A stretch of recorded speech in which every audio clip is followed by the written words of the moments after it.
come and crumble. ASB, you did that shit. What's up, guys? We're here today with the owner of Request Boutique, Gabe Salazar, a legendary guy from North Carolina. Yes, sir. Appreciate you having us here today, man. Just watching your growth every year. It's your third store. You've been getting better and better, so it's something respectable, inspiring. So we're just here to capture the journey and see what you got in here, because you got some heat on these walls. We got to get into it. Let's get into it. The question that we have for you today is, what was your original game plan when starting the first boutique? Back in 2015, when we first started Request Boutique, game plan was to have a place for people to come buy and sell sneakers. We didn't really know what to expect. We didn't really know what stuff was going to be like. Back then, the online market completely dominated this sneaker space. And we used to only sell online. We used to just sell on eBay, Craigslist, Facebook. Kamari remembers those days back in Northwest. I was buying shoes from anywhere and anybody. But we just wanted a place to be able to buy shoes, sell shoes, make it easy. You know, we figured Four Seasons Mall would be a pretty decent place to do it.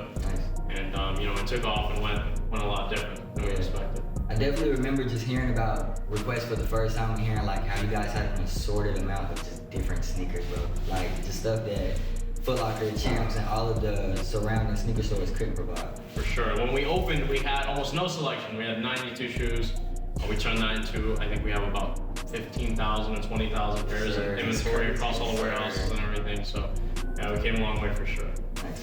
Okay, yeah, so he definitely has come a long way. Like you mentioned, I know Gabe back from like middle school days, and he been cooking, like he been had the hottest shoes on, and he been getting people like really whatever they need.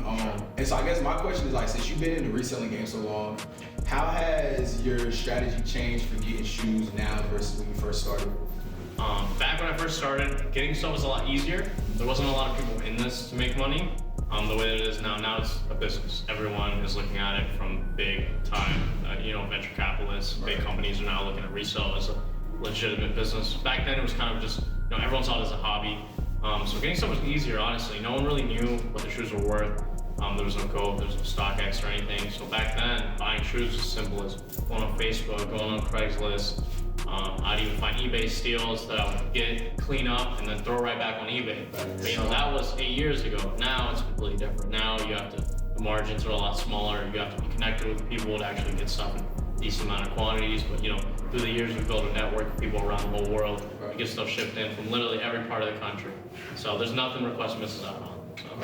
So that's how it's changed for the years. Okay, that's what's up. Can you explain the brand of Request to us? For sure. So the brand of Request from consumer side is a place that you're able to come and get limited edition, high-end, hard to get clothing, sneakers, watches, whatever it is. If you can't get it from a normal store, it's sold out for retail. We either probably have it or can get it for you. So from a consumer aspect, that's what it is. We try to try to give the customer more of a high-end store experience. So we're really big on customer relations. We're really big on taking care of everyone. I would say probably 50% of our customers are returning customers. So we're really big on brand loyalty, both within the company and with our consumers. And Request is a brand through our side on the I guess you'd say employee side is more of a family. This is a place where young men and women can come in here and they can grow as people. They can become, leaders. We have people come fresh out of high school, come in here, start on the back scrubbing shoes, and with their hard work, they can turn into running a whole store, running a 20-man operation. And we only do our hiring and stuff within. We do not do anything from the top. We don't give any promotions to anyone. The managers are breeded from the bottom. So, Request, from that side is a completely different thing. And that's the reason I feel like we've been able to get to where we are. Have such a strong, following and everything. I love that, especially the note about your crew being a family. You definitely want to work in that kind of environment. For sure. I mean, that's something that we preach. If anyone comes in here and we feel like they're gonna mess up that environment, they gotta go immediately. I don't care if it's the first day on the job, right? You might not have a second. You know what I mean? If you're not good for the culture of the company, we don't need that. That's something that we value very much. It's worth more than money. Because with that, you can do many great things. Really. So definitely. Yeah, that's gonna take y'all a long way for sure. I got a solid foundation. For sure. So I know you said you got suppliers at this point all around the world, as far as Europe, like you said.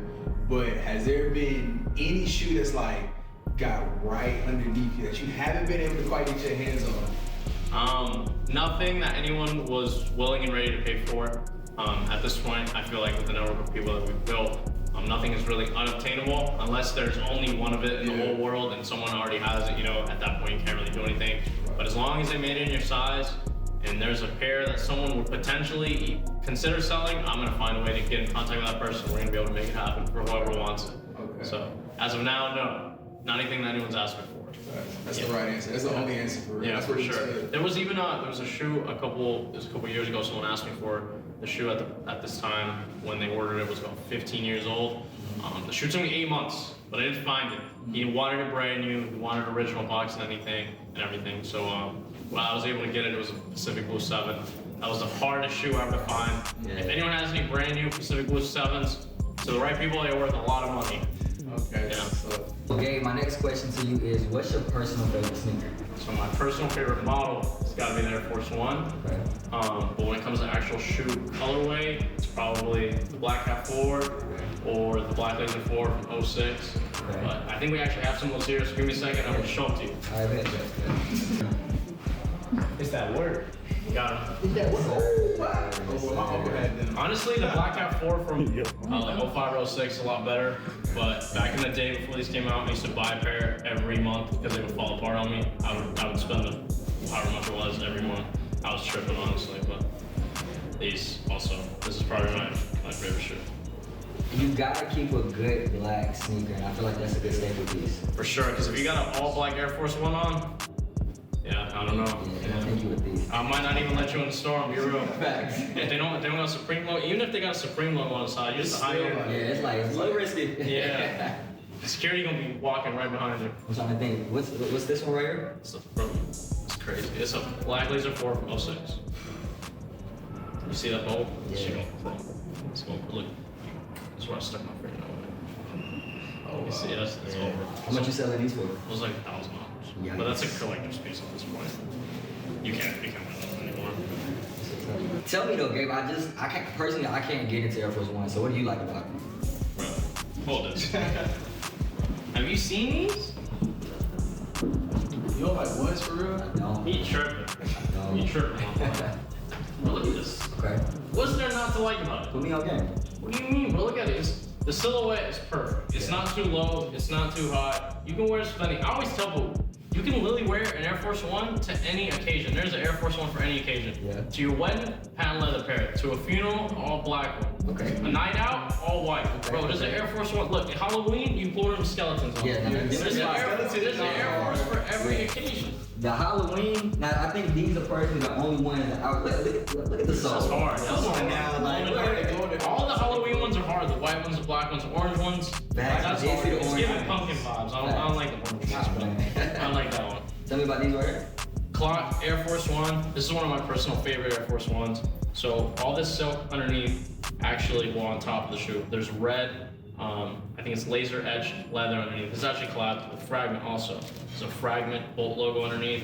You can tear them apart, make them look however you want. It's a whole other design. Yeah, I turned mine into bread. So basically I did red right here, red right there, red right there. They look like bread. So it's hard. That's That's hard. hard. Yeah, they come with red laces.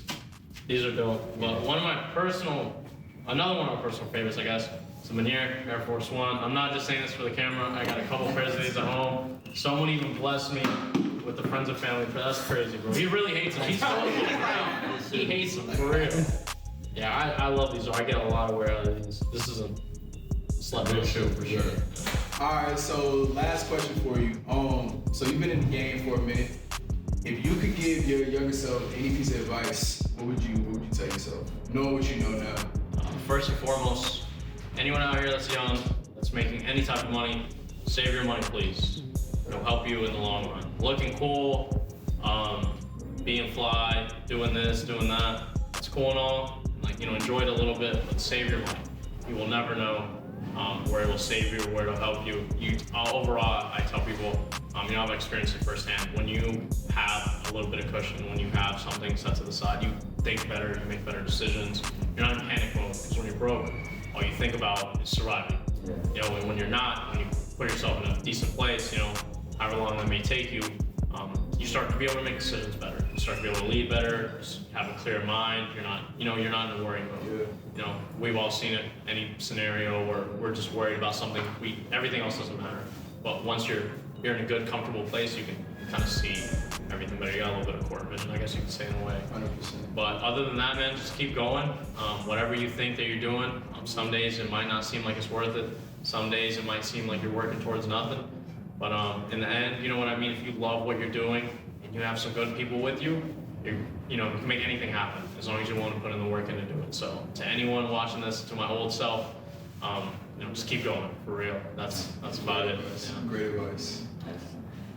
Today we came out and visited Gabe Salazar at Request Boutique in Atlanta. If you guys are in North Carolina, you can check them out in Charlotte or Concord area and in the Greensboro area. If you're in Atlanta, come and check them out at Perimeter Mall. We appreciate you for letting us come here today, man. Thank you. Appreciate you always. Thank you guys, bro. It's been a pleasure. Of course.